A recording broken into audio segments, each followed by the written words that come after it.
क्योंकि विश्वोत्पत्त्यादि ब्रह्मा जी बनकर के सृष्टि का सृजन करते, विष्णु बनकर के वही पालन करते जी, और शंकर बनकर के वही संहार करते हैं। हम लोग सोचते हैं ना, हम नहीं रहेंगे तो क्या होगा, हमारे बच्चों का क्या होगा। बस परमात्मा ने पहले सब कुछ व्यवस्था संभाली हुई है, हमको तो केवल एक जिम्मेदारी दी हुई है। अगर हम नहीं निभाएंगे तो और कोई दूसरे निभाएगा, परमात्मा किसी दूसरे को देंगे। हम रहें या न रहें कोई फर्क नहीं पड़ेगा। कि विश्वोत्पत्त्यादि हेतवे तापत्रे विनाशाय, और तीनों प्रकार के तापों को विनष्ट करने की जिनमें सामर्थ्य है, क्योंकि तीन प्रकार के ताप है, दैहिक, दैविक, भौतिक ताप। क्योंकि संसार में एक भी व्यक्ति ऐसा नहीं अपनी छाती पे हाथ रख कर के दे कि मैं पूर्ण रूप से सुखी हूं, पूर्ण रूप से संतुष्ट हूं। कि कोई तन दुखी, कोई मन दुखी, कोई धन बिन रहे उदास,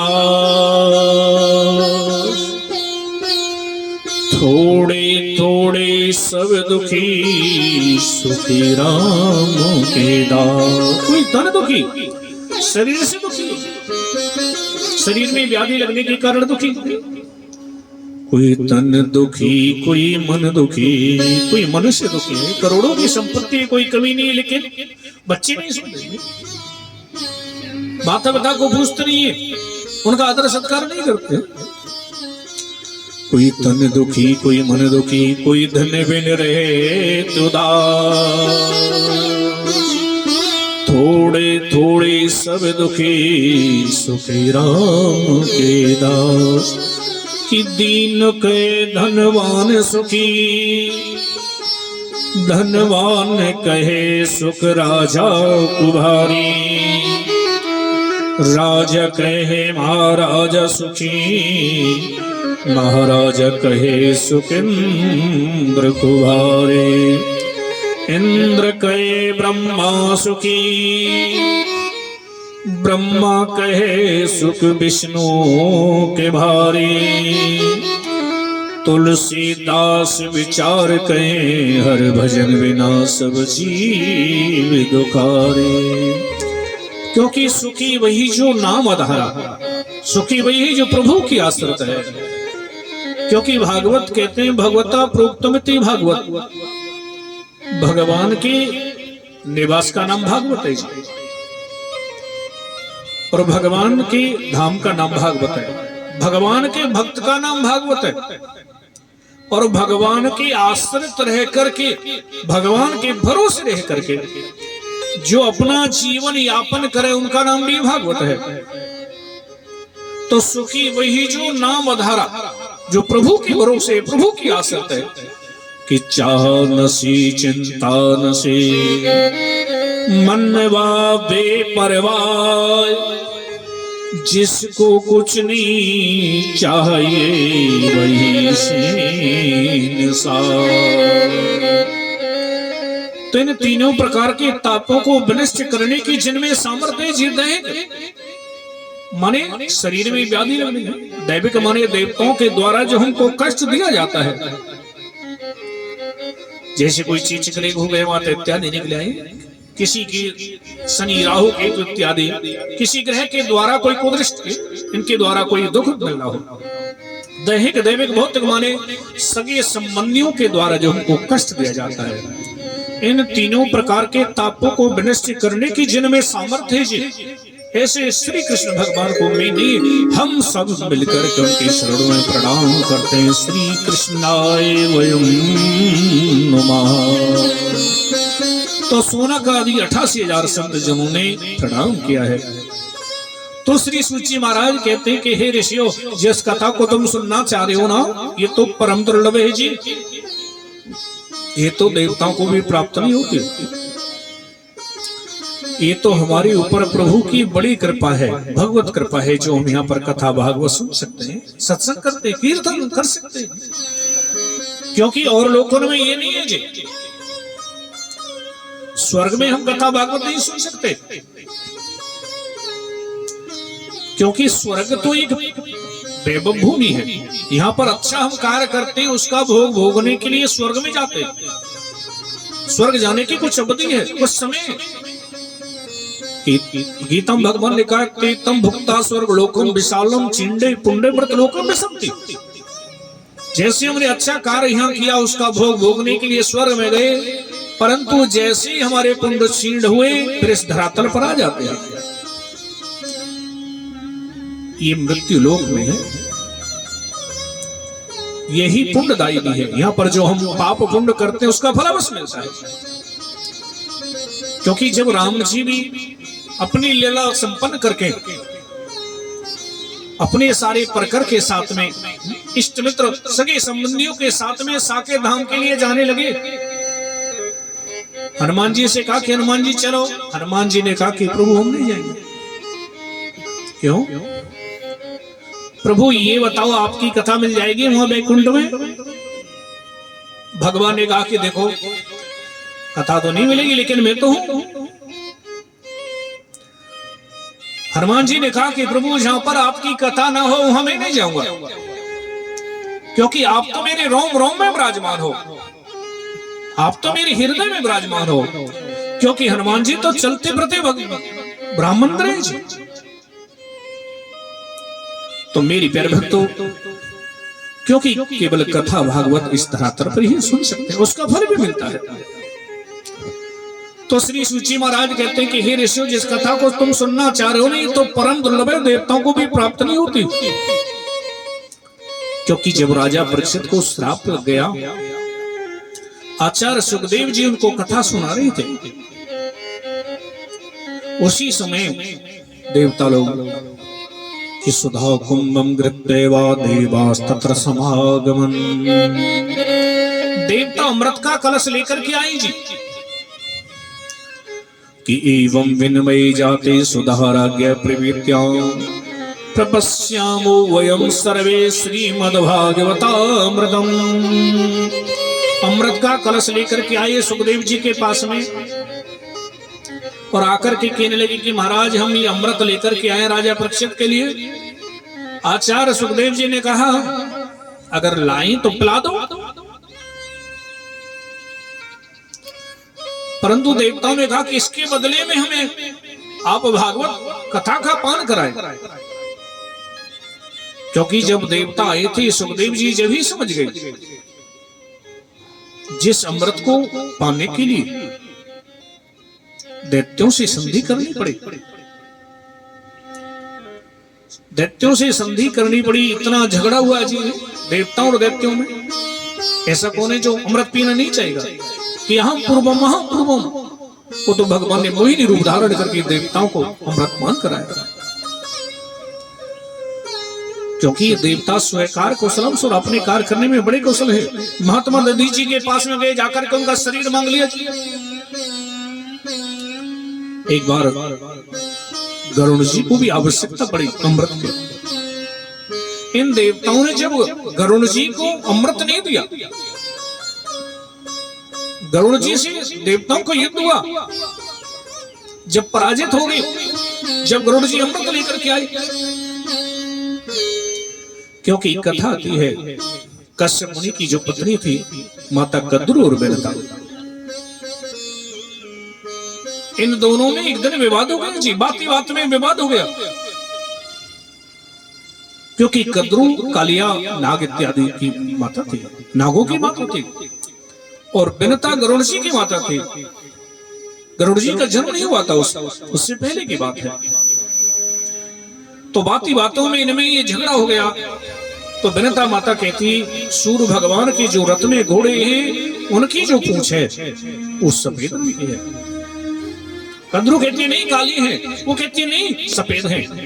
और दोनों में इतना विवाद बढ़ गया जी, शर्त लग गई कि यदि सफेद इनकी पूंछ रही तो मैं तुम्हारी दासी बनूंगा, और काली रही तो तुमको मेरी दासी बनना पड़ेगा।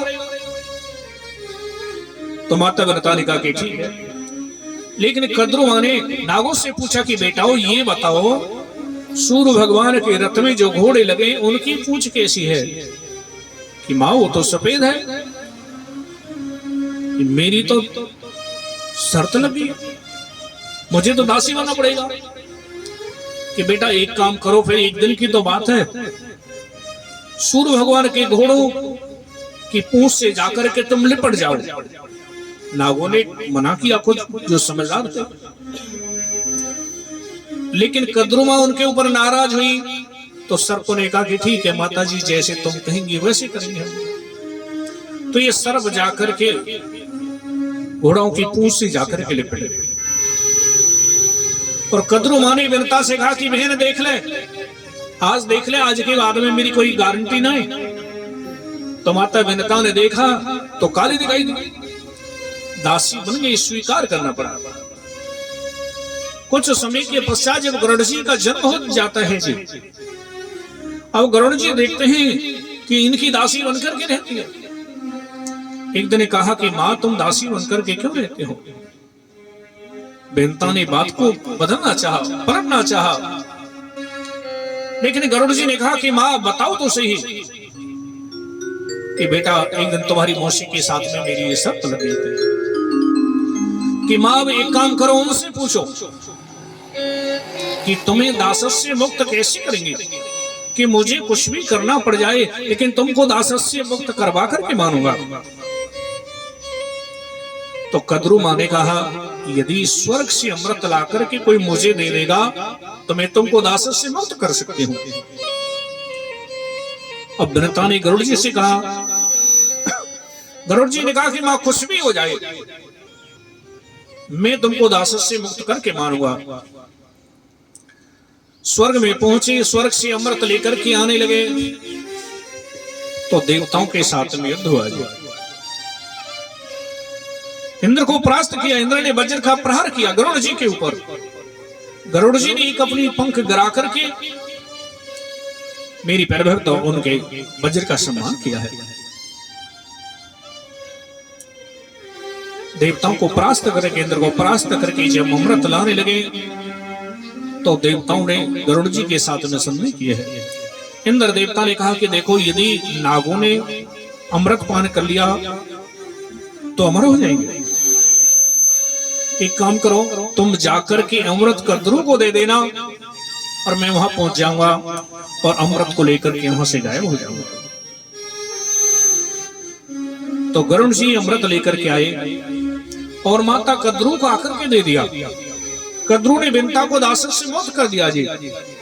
उसी समय इंद्र देवता ब्राह्मण के भेष में आए हैं और माता कद्रू से, क्योंकि उस अमृत को लेकर के अंतर्ध्यान हो गए।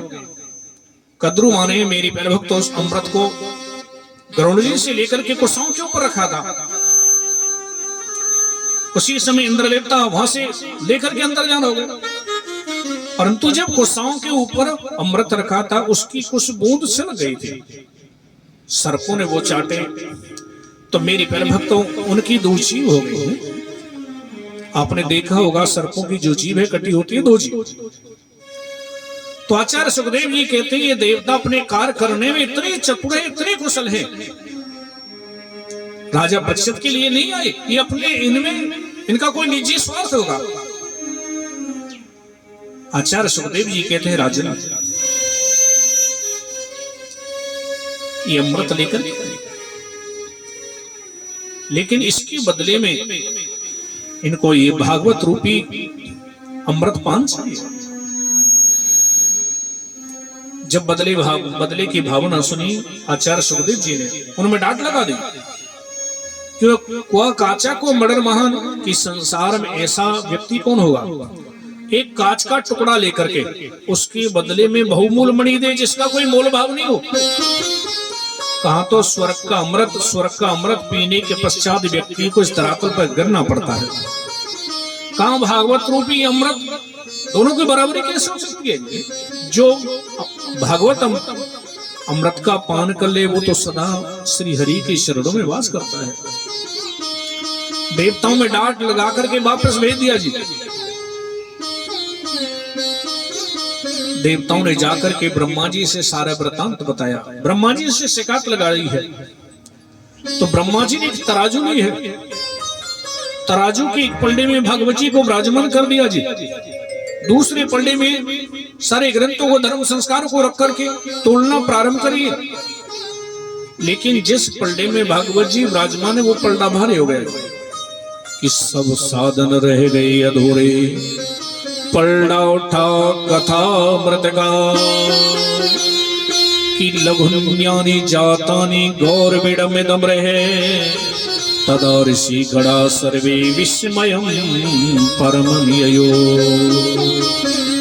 क्योंकि भजन जिसमें होता है ना जी, वही झुकना जानता है। तो ब्रह्मा जी ने कहा कि देवताओं, ये कोई साधारण किताब नहीं है, ये कोई साधारण ग्रंथ नहीं है, ये कोई साधारण पोथी नहीं है। देवताओं ने कहा कि फिर महाराज ये क्या है? कि श्रीमद् भागवताख्योऽयं प्रत्यक्ष कृष्णदेव ही, भगवान कृष्ण का वांग्मय रूप है ये भागवत। क्योंकि भगवान जब साकेत धाम को जाने लगे, देवता टकटकी लगा करके देखते हैं भगवान किधर जाते हैं। सबके देखते देखते भगवान भागवत जी में प्रवेश कर गए। तो भगवान कृष्ण का वांग्मय रूप है भागवत। क्योंकि दो ब्रह्म होते, एक पर ब्रह्म, एक शब्द ब्रह्म। कि भागवत जी शब्द ब्रह्म है जो श्रवण के लिए मिलती है। इसके दर्शन मात्र से जी, श्रवण मात्र से एक श्लोक, एक का भी आधे का भी चौथाई यदि सुन लिया जाए तो करोड़ों मेरी भक्तों पाप नष्ट होते हैं। भगवान हरि की उनके ऊपर कृपा होती है।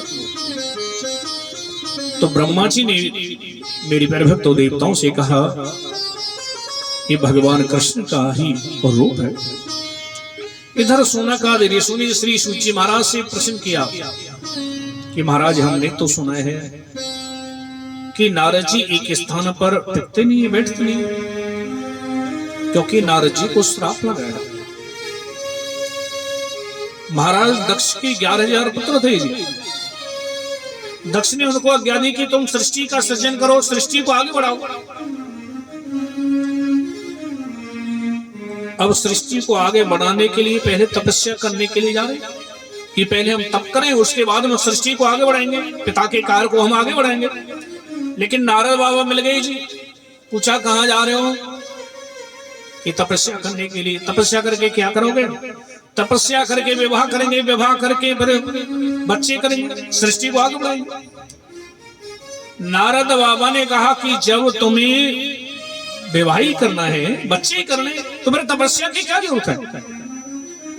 अब नारद जी को उनका ऐसा सत्संग मिला, सबको महात्मा बना दिया जी कि पारस में और संत में, कि पारस में और संत में बड़ा अंतर जान। पारस लो सोना करे, संत कर ले आप समान। पारस एक ऐसी धातु है जी, अगर लोहे से रगड़ोगे तो सोना बना देगी। लेकिन संत ऐसे सामने वाले को संती बना करके मानते हैं। प्रेम से बोलो राधे राधे। अब नारद जी ने सबको संत बना दिया। महाराज दक्ष ने श्राप दे दिया, तुम किसी का घर नहीं बसने देते हो कि जाओ 2 घड़ी से ज्यादा कहीं टिक नहीं पाओगे। एक घड़ी में 24 मिनट हो गए जी, 2 में 48 हो गए, 1 मुहूर्त हो गए। अब तो सोनाकाद ऋषि ने प्रश्न किया कि महाराज जब नारद बाबा को श्राप लगा है 1 घड़ी से 2 घड़ी से कहीं ज्यादा नहीं टिक सकते हैं, तो नारद जी ने सनत कुमारों से फिर कथा किस प्रकार श्रवण की? क्योंकि नारद जी टिक नहीं सकते और सनत कुमार जी कहीं आते जाते नहीं है। और कथा के लिए तो क्योंकि सुंदर स्थान होना चाहिए, मन होना चाहिए, एकाग्र मन होना चाहिए। अब श्री सूची महाराज कहते हैं कि हे ऋषि, एक बार नारद जी बड़ी तीव्र गति से दौड़े जा रहे थे। अब बद्रीनाथ धाम में ब्रह्मा जी की जो मानस पुत्र हैं सनत कुमार, सनक संदन सनातन और सनत कुमार, ये कालातीत है जी। हमेशा इनकी आयु 5 वर्ष के बच्चे की तरह होती है जी। अब इन सनत कुमारों ने दूर से नारद जी को देखा, मन बड़ा प्रसन्न हुआ कि आज ब्रह्मर्षि नारद से, आज देवर्षि नारद से कुछ सत्संग होगा। जी जी। कुछ अच्छी और कोई भगवान की कोई चर्चा सुनने के लिए मिलेगी, कोई अच्छी कथा मिलेगी। कि जल में बसे कुमुदनी और चंदा बसे आकाश, और जो है जिस भाव का तोता ही की पास। क्योंकि कोई दूसरा उच्च कोटि के संत और कोई उनको बड़ा कोई संत मिले तो उनकी एक ही इच्छा होती है, कोई आज अच्छा सत्संग होगा, तो उन्होंने सोचा कि अच्छा सत्संग होगा। एक बार एक मेरी प्यारे भक्तों महात्मा जी सेठ जी के साथ मन का शिष्य था। सेठ जी भ्रमण करने के लिए अब कश्मीर साइड में जब गए, वहां जाकर के देखा कि बड़े सुंदर मेरी प्यारे भक्तों फुलवारी है, फूल लगे हुए। अब महात्मा जी ने कहा कि अब तो मेरी ऐसी इच्छा है यही अपना आश्रम हो जाए। सेठ जी ने कहा कि महाराज मेरी भी यही इच्छा है कि अब तो यही रह जाए, अब तो यही रह करके और बास कर। लेकिन महात्मा जी ने सेठ जी से पूछा कि तुम्हारे मन में यहां रहने की इच्छा कैसे है? कि महाराज यहां जो सुंदर सुंदर जो फूल खिले हुए हैं, फुलवारी लगी हुई है, मेरी यही इच्छा है कि ही क्योंकि अपना व्यापार बढ़ाएंगे, गुलकंद का व्यापार करेंगे। लेकिन गुरुजी आपके मन में कैसी इच्छा आई, आपकी कैसी भावना जगी यहाँ रहने की? महात्मा जी ने कहा कि देखो मेरी तो इसकी इच्छा थी यहाँ आश्रम हो जाए कि तरह तरह के सुंदर सुंदर फूल खिले, प्रतिदिन तोड़ करके प्रभु के चरणों में चढ़ाएंगे और अपने हाथों से गूंथ गूंथ करके माला बना करके प्रभु को पहना हुआ, केवल यही इच्छा थी। प्रेम से बोलो राधे राधे राधे जय श्री कृष्ण। क्योंकि जगह एक ही है लेकिन दोनों का भाव फर्क है। उसी प्रकार मेरे प्रभु सनत कुमारों ने सोचा कि आज देवर्षि नारद जी को सत्संग हो जाए, परंतु नारद जी को देखा अब चेहरे पे उदासी, चेहरा होता ना एक प्रकार का कैमरा होता है, चेहरे की आभा बता देती आप किसी मुसीबत में हो, और सबको हंसाने वाला है, सबको हंसाता हो और उनका चेहरा लटका हुआ हो तो वो तो वैसे भी अपने आप दिख जाए। अब सनत कुमारों ने नारद जी को देखा, उदास देखा, पूछने लगे कुता चिंता त्रो भगवान, अरे क्या हुआ महाराज? नारद जी ने शरण पकड़ लिए, महाराज क्या बताऊं कि आम तो पृथ्वी या तो ज्ञातो सर्वोत्तमामिति, पुष्करम चे प्रयागम चे काशी गोदावरी तथा। मैं सभी लोगों में भ्रमण करता हुआ जी इस मृत्यु लोक में आया, यहाँ आकर के मैंने देखा सभी व्यक्ति खाने पीने सोने में और अपने जीवन को बर्बाद कर रहे हैं, ऐसे जीवन को निकाल रहे हैं। क्योंकि खाना पीना और सो जाना ये लक्षण सब पशु समाना, खाते पीते उठते बैठते तो पशु और पक्षी भी जी, हम भी उनकी तरह क्रिया करेंगे तो हमें उनमें क्या अंतर हुआ? फिर हमसे अच्छे हुए, कम से कम उनको ज्ञान नहीं है जी।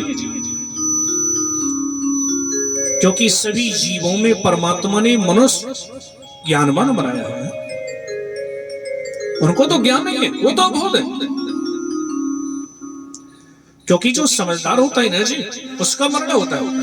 अगर कहीं मूर्ख आदमी कहीं लड़ रहा हो झगड़ रहा हो तो कोई नहीं कहेंगे, लेकिन कोई समझदार आदमी किसी से कोई बात है जाए, समझदार से कोई किसी का झगड़ा हो जाए, चार आदमी और उसी से आकर कहेंगे अरे महाराज तुम तो समझदार थे, ये तो मूर्ख इसके मुंह क्यों लग रहे हैं?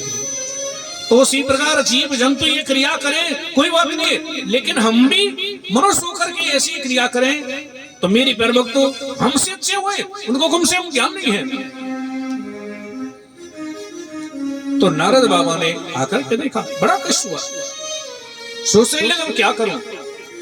तो नारद जी कहते मैं तीर्थों में गया, फिर मैं तीर्थम गया, पुष्करम चे प्रयागम चे काशी गोदावरी तथा। कि मैं हर क्षेत्र गया, कुरुक्षेत्र गया, सेतुबंध रामेश्वर गया, लेकिन मुझे कहीं शांति नहीं मिली। ढोंगियों का पापियों का बोलबाला कलयुग ने लोगों की बुद्धि को ऐसे विकृत कर दिया है। फिर नारद बाबा कहते मैं संतों के आश्रम पर भी गया, अब सनत कुमारों ने पूछा कि संतों के आश्रम पर जाकर के क्या देखा? महाराज संतों के आश्रम पर देखा है, ब्रह्मचारी के आश्रम पर गया, वहां जाकर के देखा। मैंने सोचा कि ये भी ब्रह्मचारी, मैं भी ब्रह्मचारी, कुछ समय रह करके भगवान का भजन करूंगा। लेकिन वहां तो कई बच्चे आपस में लड़ रहे थे, झगड़ रहे थे, शोर मचा रहे थे। मैंने पूछा किसके बच्चे? कि हमारे ब्रह्मचारी के बच्चे हैं। नारद बाबा ने कहा कि फिर मैं आगे बढ़ा के एक त्यागी आश्रम, त्यागी वो वहां जाकर के देखा कि बड़ा सुंदर वैभव जी, गृहस्थी के वहां भी नहीं मिलेगा, कई तरह की गाड़ी खड़ी है। तो नारद बाबा कहते कि मैंने पूछा कि इसकी गाड़ी है? कि हमारी त्यागी बाबा की। इस गाड़ी से कहीं बाहर जाते हैं इसको लेकर के जाते हैं, कहीं पास में जाते हैं इसको लेकर के जाते हैं। तो नारद बाबा कहते हैं कहीं किसी आश्रम में संत आपस में झगड़ा करें, कलह करें, मुझे कहीं शांति नहीं मिली। ढोंगियों का, पापियों का बोलबाला। लेकिन श्रीधाम वृंदावन में पहुंचा है और नारद बाबा कहते हैं इससे पहले मैं घर घर में भी जाकर के देखा, गृहस्थियों के वहां भी जाकर के देखा। और सनत कुमार जी कहते हैं गृहस्थियों के जाकर क्या देखा? कि तरुणी प्रभुतागे श्याल को बुद्धि दायका, कन्या विकरण लोभा दंपति नाम च कल्किनम। घर घर में जाकर के देखा है कि नई बहू की चलती है। सनत कुमार जी कहते हैं चलते तो चलने दो, लेकिन कोई बड़ा काम करें तो घर के बड़ों से, बुजुर्गों से सलाह पूछ ले। तो नारद बाबा कहते हैं यही तो विडंबना है, घर के बड़ों का, बुजुर्गों का मान सम्मान समाप्त हो गया है। घर के बड़ों को पूछते नहीं है कि श्याल को बुद्धि दायका, सलाहकार कोने साले साहब। कोई बड़ा काम करते हैं ससुराल से साले को बुलाते हैं, श्याल को बुद्धि दायका। क्योंकि कहावत है जी कि दीवार बिगाड़े आरो। पहले मकान बनवाते थे तो दीपक रखने के लिए मोकला चिकवाते, उसको हमारे ब्रज में तो कहते हैं आरो है, कि दीवार बिगाड़े आरो और घर बिगाड़े सारो है। जानते हो शकुनी की कृपा से क्या हुआ? पूरा बर्बाद कर दिया गया। क्योंकि कहावत है जी जिस घर में घर के बड़े सलाहकार नहीं हो, जिस घर में बुजुर्ग नहीं हो, जिस घर में बुढ़िया न बुढ़ा, वो तो घर एकदम डुब्बम डुब्बा। क्योंकि जिस मार्ग से अपने जो बड़े गए हैं, जिन्होंने मुसीबत मेरी पर तो देखी है, समाज देखा है, संसार देखा है, अपने बच्चों को उस रास्ते पर जाने से वो मना करेंगे, रोकेंगे, वहां से मत जाओ। उनका वो ज्ञान है, तजुर्बा है। एक जगह आग लगी हुई थी, अब आग लगी हुई थी, आग से सबको डर, लेकिन उस आग में दो आदमी कूदने के लिए तैयार, एक लंगड़ा और एक अंधा। अब दोनों कूदे तो भी वो झुलस जाएंगे, क्योंकि लंगड़ा चल नहीं सकता, अंधे को दिखाई नहीं देता। लेकिन दोनों ने सलाह बनाई, क्योंकि अंधा व्यक्ति लंगड़े को यदि कंधे पर बैठा ले तो मेरी पैरभक्त उससे पार हो सकते हैं। क्योंकि अंधी है जवानी, लंगड़ा है बुढ़ापा, और संसार में आग लगी हुई है जी, ईर्ष्या रूपी आग, द्वेष रूपी आग। इससे बचने के लिए मेरी पैरभक्तों, क्योंकि कार्य करने की क्षमता युवा अवस्था की हो, युवा हो, और तजुर्बा मेरी पैरभक्तों बुजुर्गों का हो, तो संसार से की बड़ी से बड़ी मुसीबत से बच सकते हैं। एक मेरी पैरभक्तों, किसी ने अपनी बेटी का रिश्ता तय कर दिया, लेकिन रिश्ता तय कर दिया और एक शर्त रखी कि बारात में कोई बड़ा बुजुर्ग नहीं आना चाहिए। अब बच्चे तैयार हो गए जी, युवा अवस्था सब तैयार हो गई, ये करते क्या है, ये बुजुर्ग करते क्या, अब हम जाएंगे, किसी को नहीं लेकर के जाएंगे। लेकिन एक था दूल्हे का नाना, उसने कहा कि कुछ भी हो जाए हम तो जरूर चलेंगे। कि नहीं नाना, वहां से खबर आई है कि बारात में किसी बुजुर्ग को नहीं लाना है। नाना ने कहा कि देखो कुछ भी हो जाए हम जरूर चलेंगे, चाहे हमें छिपा करके ले चलो, कैसी भी ले चलो। तो मेरी पैर भक्त किसी ने कहा कि ठीक है, अगर नहीं मानते तो छिपा करके ले चलो। तो पहले जब विवाह में, क्योंकि एक बक्सा जाओ बड़ो वहां में बड़ी पुरी को सामान जाओ जी। अब नाना को भी छिपा करके ले गई जी, बारात पहुंच गई बेटी के वहां पर। अब बेटी बारे ने अपना कोई आदमी भेजा, जाकर के देखो बारात में कोई बुजुर्ग तो नहीं आया। आकर के देखा कि सब युवा। तो बेटी वाले ने मेरी प्रभु तो खबर कर दी कि जाकर के बारातियों से कह दो कि मैं अपनी बेटी के फेरे जब लूंगा, क्योंकि जहां पर बारात ठहरी थी जनमासा था और बेटी का घर, इनके बीच में एक मेरी प्रभु तो नदी बह रही थी कि मैं अपनी बेटी के फेरे जब और फेरूंगा कि पहले ये बाराती इस नदी में जल की जगह अगर दूध बहा दे तो अपनी बेटी के विवाह करने के लिए तैयार हो। अब तो जैसे बारातियों से आकर के किसी ने कहा बारात लौटने के लिए तैयार, चलो भैया लौट सकते हैं, इम्पॉसिबल ये नहीं हो सकता। लेकिन किसी ने कहा कि देखो बारात तो जब भी लौट रही है कम से कम नाना को तो बुला लो, नाना को निकालो, इसको क्यों मारे। अब नाना को जैसे निकाला, नाना ने कहा कि हो गया, फिर पर गए, हो गई शादी। कि नाना अब नहीं हो सकती। क्या हुआ? अरे बेटी वाले के वहां से खबर आई है कि इस नदी में अगर जल की जगह दूध बहा देगा तो मैं अपनी बेटी के फेरे फेर सकता हूं।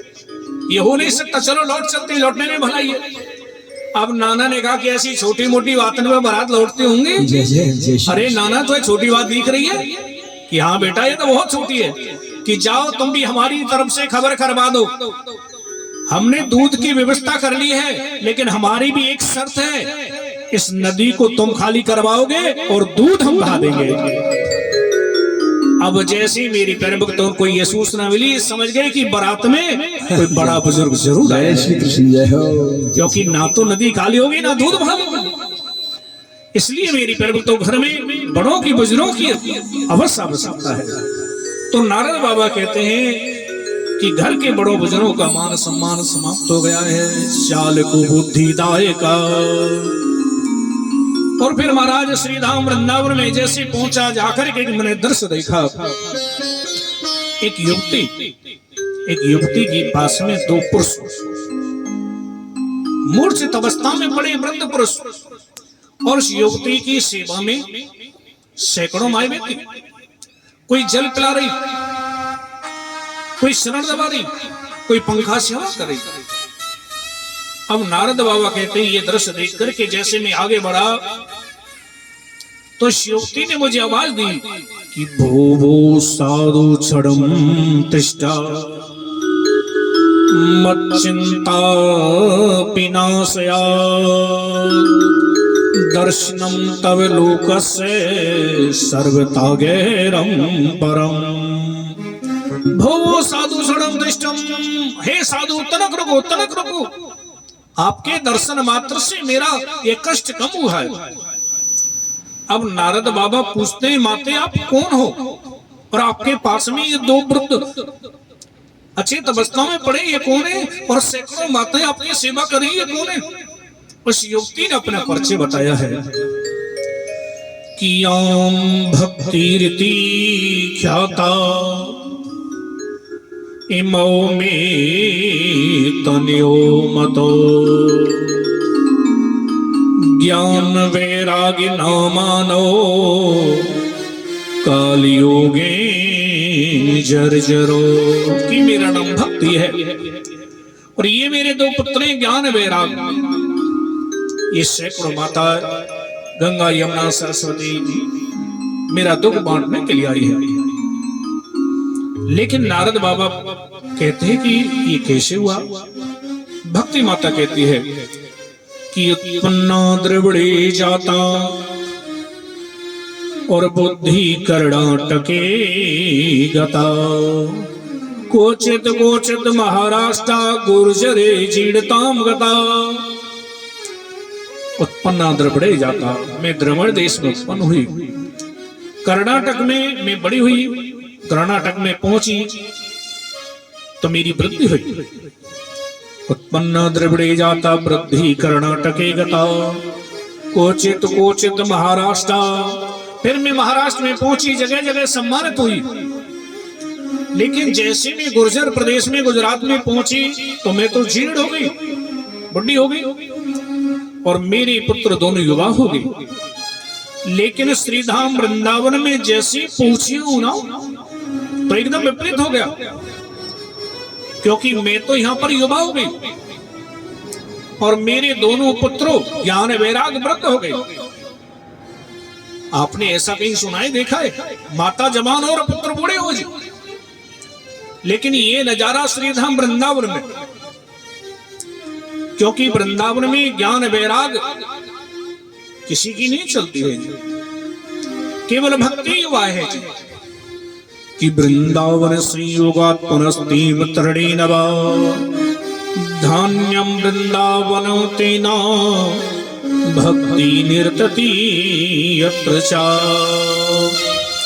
क्योंकि वृंदावन में तो बड़े बड़े ज्ञानी, बड़े बड़े वैरागी ब्रजभूमि पर मार दिए जाते हैं जी।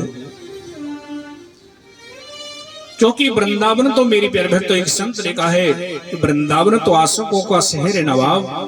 यहाँ दिन सूर्य के निकलने से दिन नहीं निकलता, यहाँ तो राधे के दीदार से दिन निकलता है। क्योंकि दिन बाद में निकलता राधे राधे की ध्वनि पहले निकलती है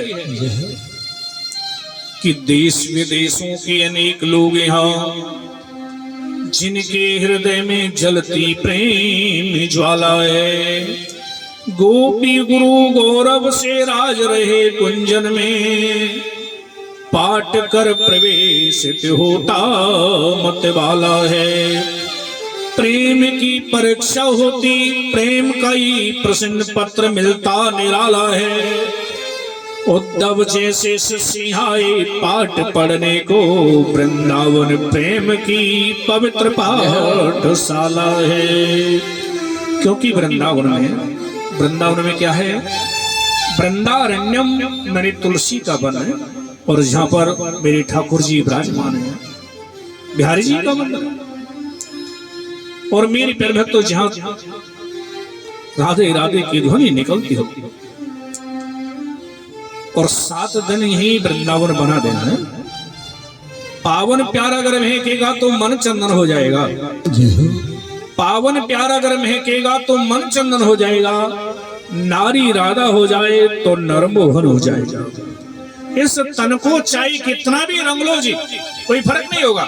कितना भी सजा लो, इत्र फुलेल कितना भी लगा लो, इस तन को चाहे कितना भी रंग लो, कोई फर्क नहीं होगा। लेकिन मन को जिस दिन रंग लोगे, मन वृंदावन हो जाएगा। जय हो, जय श्री कृष्ण। वृंदावन में हरिलाल की। हरे मन चलते हैं, जय जय। आइए मन से मानसिक रूप से वृंदावन चलते हैं, बिहारी जी के दर्शन करते हैं। अरे मन चल वृंदावन धाम,